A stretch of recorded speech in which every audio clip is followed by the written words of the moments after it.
Alhamdulillahi Rabbil Alameen. Wassalatu wassalamu ala Sayyidil Mursaleen. Amma ba'd, fa'a'uz billahi min shaitanir rajim. Bismillahir Rahmanir Rahim. Assalatu wassalamu alayka ya Rasulullah. Wa ala alika wa ashabika ya Habiballah. Assalatu wassalamu alayka ya Nabi Allah. وعلى آلك وصحابك يا نور الله.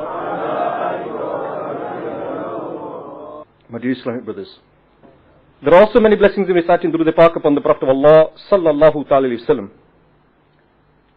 Amir al-Sunnat, the founder of Dawat Islami, may Allah Azza wa Jal keep his shadow upon us. That great personality, in his book Fazan-e Ramadan, he recites a blessing of Durud Pak on page 189, that whoever recites Durud Pak upon me, the Prophet of Allah sallallahu alaihi wasallam is saying, that whoever recites Durud Pak upon me 10 times in the morning and 10 times in the evening shall gain my intercession on the day of judgment. Sallu ala al-Habib. My dear Islamic brothers, what a great gift for just a small amount of effort. On the day of judgment, that day when nobody will be there to help you, father will forget son, mother will forget daughter, your best friend will be nowhere to be seen. On that day, the only person that can help you, that can intercede for you, is the Prophet of Allah sallallahu alaihi wasallam. And the Prophet of Allah sallallahu alaihi wasallam is saying that if you want my intercession, this is all you need to do. Allahu Akbar. That's all you need to do. Just recite Durud Pak upon me. A few moments in the morning, a few moments in the evening, and you will get my intercession on the day of judgment. Allahu Akbar. But there are unfortunate Muslims that cannot even sacrifice a few moments in the morning and a few moments in the evening to send Durud Pak upon the Prophet of Allah sallallahu ta'ala alayhi wa sallam. I pray to Allah Azza wa Jal that we all make an intention that whenever possible we try and recite Durud Pak upon the Prophet of Allah sallallahu ta'ala alayhi wa sallam as much as possible. My dear Islamic brothers, Amir al-Sunnat, in one of his bayans, he talks about the unfortunate acts of the Muslim, the traps that Muslims fall into. And quickly, what I want to mention is just some of them traps today, because time is against us. I will just mention some of the traps that Amir al-Sunnat mentions in his bayan that the unfortunate Muslim falls into. And when we're mentioning these traps, I want you to think about yourselves and ask yourself, am I falling into any of these traps? Am I like the unfortunate Muslim that we are mentioning today? Number one, the unfortunate Muslim. Allahu Akbar. Many of us fall into this trap. The unfortunate Muslim, he has a lust after wealth. He is greedy for wealth. And he runs after money all the time. Unfortunately, if we think about how our mindset is, we realize that we live our lives running after money. And I will give you an example. We are hoping, we're praying that tonight is Laylatul Qadr, but we're not sure. If I was to say to you at the beginning of the month that come and work for me, and you have to work in the nights, and every night that you work for me I will give you £10 an hour, but one night, I'm not going to tell you which night it is. I'll tell you at the end of the month when you get your paycheck. One night, and I'm not going to tell you which night it is. One night, you're not going to get £10 an hour. You're going to get £1,000 an hour. Achha. How many of us are going to take the risk of not working every single night? How many of us are going to say to ourselves, okay, well, I'll rest for 10 days. I think it's in the last 10 days. I'll work for the last 10 days. How many of us are going to take that risk of missing the opportunity of making £1,000 an hour? How many of us are going to take that risk? And at the end of the month, when you get that paycheck, when you get your wage slip, and you look at it, and you realize that you missed that opportunity, how sad will you be? Kitna dukh hoga? When you realize, oh no, I missed it. I missed the opportunity of making £1,000 an hour. If only, I was tired, I was hungry, I was busy, but if only I'd pushed myself for that one extra night, if I'd pushed myself for them few extra days, maybe I would have found that night. Kitna dukh hoga? And that's what our minds are like. Now you realize that our mind runs after money, but it doesn't run after good deeds. These nights are here for us. These are gifts for us.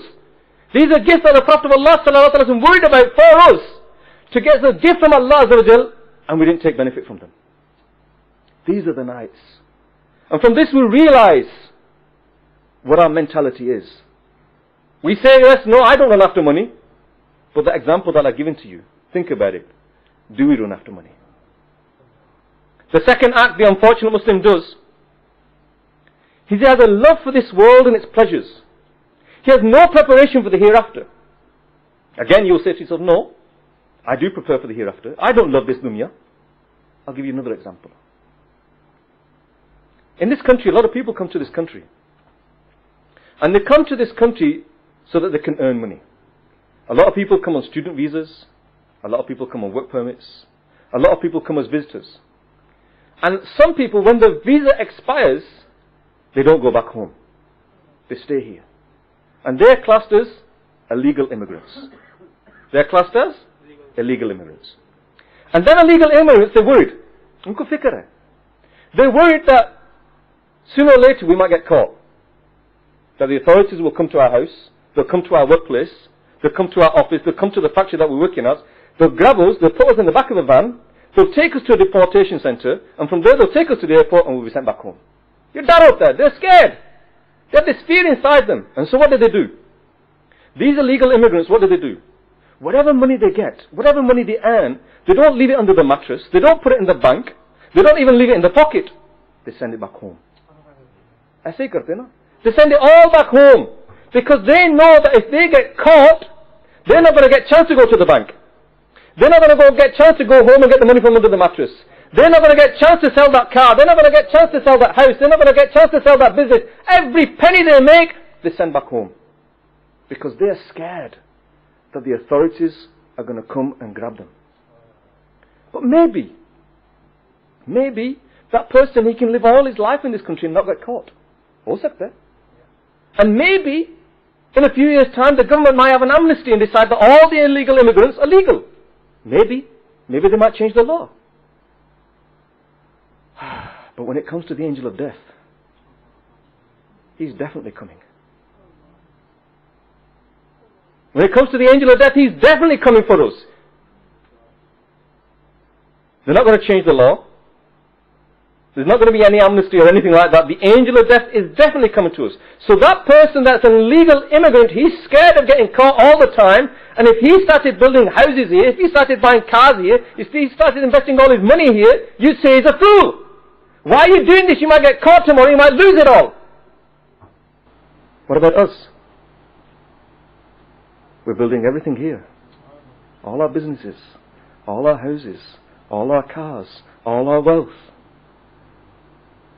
What have we sent to our real home? हमने क्या भेजा? जाना तो है. We have to go. We are going to get caught. Maybe today, maybe tomorrow. And when we get caught, we're not going to get the opportunity. Hold on, just wait a minute. Let me go and do a little bit more ibadat. Let me go and fast for an extra day. Let me go and read the Quran for an extra day. No delays. In the same way that that person gets caught, taken to the deportation centre, straight to the airport and straight back home, he's not going to get any opportunity to meet anybody. In the same way, we're not going to get any opportunities. We're not going to get any chances to meet our friends, our family, our friends. We're not going to get a chance to do anything. Angel of death comes, we're gone. हमने क्या तैयारी की है? So the question, do we love this world? Have we made any preparation for the hereafter? Have we done anything to get ourselves ready for that time? Allahu Akbar. Another one of the unfortunate acts that a Muslim performs. He gets affected by bad company. His friends, his companions, they affect him. My dear Islam brothers, you are all gathered here today. For a moment, just think, who are your friends? Who are the people that you associate with? Who are the people that you talk with and meet on a daily basis? And then ask yourself, them people that I associate with, them people that I call my friends, when I think about them, what do they remind me of? They remind me of a big car, drugs, money, sports cars, businesses, girls, parties. Is that what they remind me of? Or when you meet your friends, do they remind you of coming to the masjid? Do they remind you of what you should and what should not be doing? Because if they do, then they are your friends. Those people who you think are your friends, that remind you of big cars, money, business, etc., etc., they're not your friends. And you are affected by your friends. You may say, oh no, I'm stronger. You know, whatever my friends do, yeah, my friends are involved in drugs, but I'm not going to be involved in drugs. I'll give you an example. There was a person, we found out that he started taking heroin. And we went to his house, the brothers, the Baliks of Dawat Islam, we went to his house and said to him, brother, you got 3 children. You're married, you got 3 children, why are you taking drugs? And he said, you know, I had some friends, and they were taking drugs. And they offered it to me, and I said, no, I don't take drugs. But I decided to stay with them, because they were my friends. I knew them, you know, I'd known them from when I was a young kid. They were my friends. So I used to go and sit with them and talk with them. And every now and then they'd offer me drugs, and I said, no, I don't take drugs. No, I don't take drugs. And then one day, I had a bad day. You know, people have bad days at work. People have bad days at home. He said, I went to see them, I was fed up, I was annoyed, I was aggravated. And that day, they offered me drugs, and I went, okay, I'll take it today. And he took one, and he soon became hooked on drugs. His friends. Another example. You play a sport, football, cricket, whatever you play, or whatever you do as a team, as your friends, whatever your friends do. If you read your namaz 5 times a day and none of your friends read your namaz, then when the time for namaz comes, and you say to your friends, look, I'm going now to the masjid, I'll be back in 10 minutes. हो सकता है आपके दोस्त कहेंगे यार game खत्म कर लो यार. Let's finish this game first. This game of football, let's just finish this game of football. Let's just finish this game of snooker, then go read your namaz. Let's just do this first, let's just do that first. And what will happen is, they might say, oh, it's only one namaz. What's one namaz? Miss one namaz. You can read it later. Karte, you miss one namaz. You miss 2 namaz. You miss 3 namaz. And then you become like your friends. For another example, you don't read your namaz, but all your friends do. The time for namaz comes. All your friends stop doing what they're doing and say, brother, we're going to the masjid, do you want to come with us? You'll say, oh, my clothes are dirty, I can't come. You make an excuse. Second time they'll invite you to the masjid, oh, no, Tiga, you go and read it. 3rd time, 4th time. But eventually you'll think to yourself, look, they've gone inside the masjid, I'm stood outside, I might as well go in and read. So your friends will affect you. And so you need to ask who your friends are. And you need to realize what effect your friends can have on you. So we all need to examine our friends. Another unfortunate act that a Muslim has is his character, kirdar. What is the character of a Muslim? What do people think about when they see you, when they look at you? Do they think that this is an honest, kind, gentle person, peace-loving person? Is that what they think about you when they see you? I'll give you an example. In Manchester, a black cab driver, he picked up 4 passengers, 2 men, 2 women, 2 couples. He reset the meter, started driving the taxi. After a certain distance, they said, can we stop the taxi, we want to get out. They stopped the taxi, 2 people got out. 2 people got out and they came to the taxi driver and they said to him, how much do we owe you? He looked at the meter, it said £6. He said, you owe me £6. So they paid £6. The other 2 people were still in the back cab. They continued on their journey, and when they got to their destination, they got out the black cab and they said to the taxi driver, how much do we owe you? Now the black cab driver, he looked at the meter and he said, the meter says £12. Your friends have paid £6. You owe £6. Obvious, isn't it? You know what they said? They looked at him and they said, you're not a Muslim, are you? And he was like shocked. Why are they saying this? Yes, I am a Muslim. He had a small topi, he had a tasbih around the mirror, he had a small beard. I am a Muslim. He said, no, you're not a Muslim. He said, I am a Muslim. Why are you saying I'm not a Muslim? He started to get angry. Why are you saying I'm not a Muslim? And you know what they said?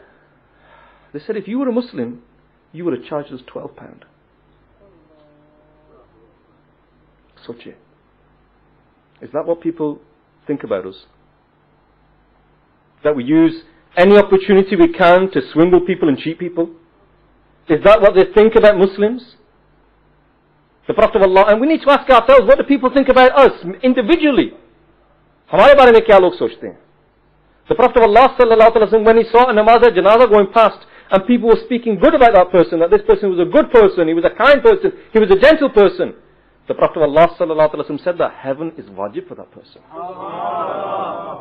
But then when another janazah went past, and people were speaking ill of him, saying that he was a bad person, the Prophet of Allah sallallahu alaihi wasallam said that hell is wajib for that person. What do people think about us? What do your neighbors think about you? What do our friends think about us? We need to think about this, because this affects us. Another unfortunate act that the Muslim does is that he's stingy with his wealth that he's got. We're all in this country, and we're all here in the masjid tonight.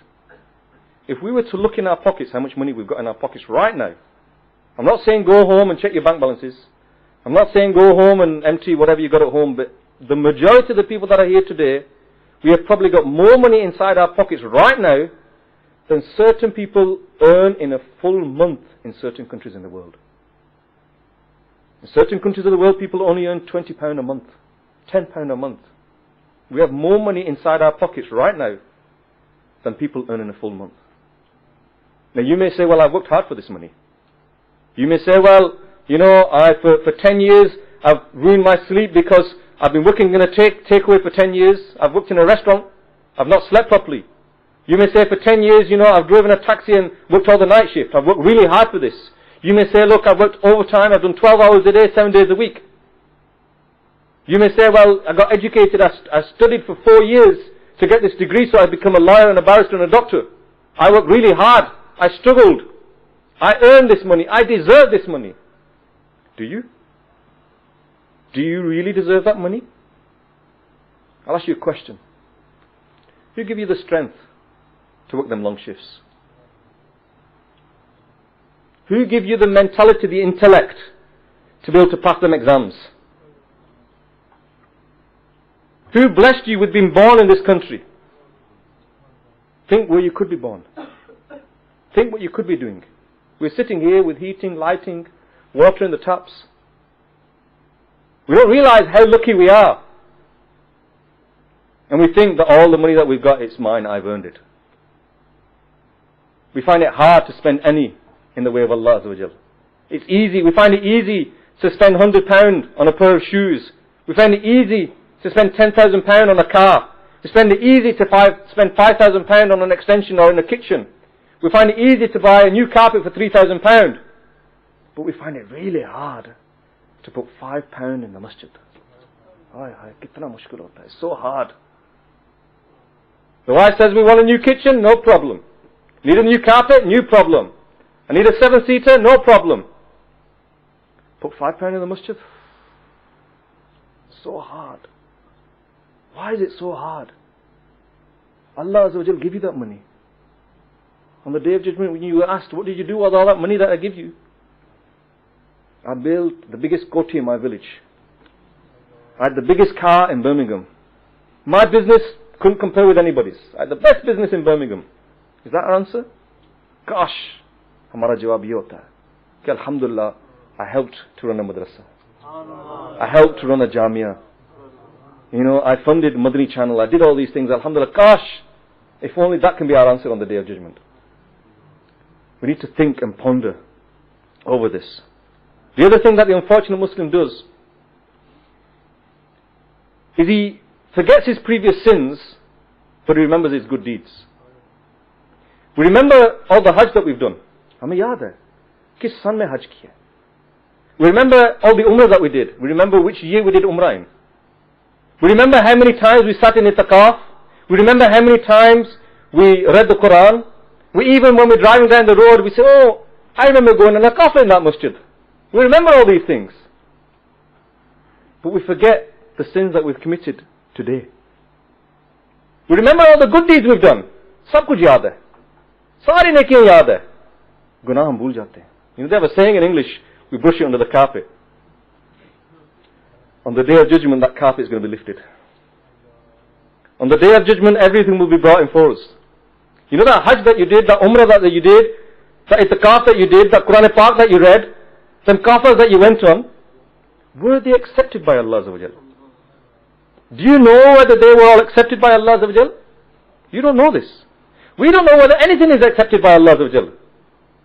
So we shouldn't think about them things. We shouldn't think about those things. We should worry about those things that we're going to get punished for in the grave. We should worry about those things that we're going to be accountable for in the day of judgment. We should worry about those things that might put us in the eternal hellfire. We don't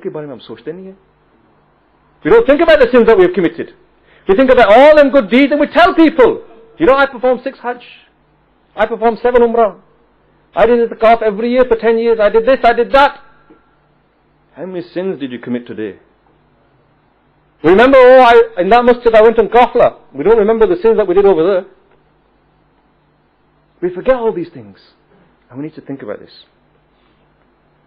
Another thing that the unfortunate Muslim does, he is not happy with what Allah Azza wa Jalla has given him. And he's always looking up to other people. We don't realize how lucky we are. We mentioned earlier on the fact that we could be born anywhere around the world. And yet we still complain. We don't realize how lucky we are. If we were to go in sajda and stay in sajda, thank Allah Azza wa Jalla, for the rest of our lives it would never be enough. Just to give you one example of how lucky you are. And we complain. Main mota kyun, main lamba kyun, main chota kyun. Why is this, why that? And we're complaining all the time. And you don't realize that sometimes the complaints we do will take us towards kufr as well. We're complaining about what Allah Azza wa Jalla has given us. Give you an example and realize how lucky you are. When you go home, or tomorrow, whenever, put your hand like that. Tie it with some tape. Tape ke saath bandh lo. And try and live your life like that for 1 hour. Try and pick up a cup. Try and open the door. Try and do anything. And you realize how lucky you are to have a thumb. Just a thumb. Hum kehte just a thumb. What about eyes? What about our tongue? What about the hearing? What about the fact that I can stand up here in front of you? I remember last year, I pulled a muscle in my back. And without the support of my family, I couldn't even roll over in the bed. I was in so much pain. But I thought to myself that, inshallah, Azza wa Jal, in a few days' time, in a week's time, I'll be okay. What about those people that have no hope of getting better? What about those people that cannot see what me and you can see? What about those people that cannot hear what me and you can hear? What about those people that cannot speak? What about those people that cannot walk? Phir bhi hum complain karte. We don't realize how lucky we are. The final act that I'd like to mention quickly, that the unfortunate Muslim does, is he looks to others who are not following the deen and he uses them as an example for his own actions. Meaning we look at somebody and we think, well, he's doing it, so it's okay for me to do it. He's selling alcohol, so it's okay for me to do it. He's got a beard. He reads his namaz every day. He's selling alcohol, it must be alright for me to do it. Wo kare to, it's alright for me to do it. He's eating that food, because he's eating it, must be alright for me to do it. And we use other people as an example. My dear Islam brothers, on the day of judgment, when you are asked, why did you do this? You can't say, well, he did it. He did it. No, my dear brothers. No excuses. You need to look at yourself and ask yourself why you're doing this.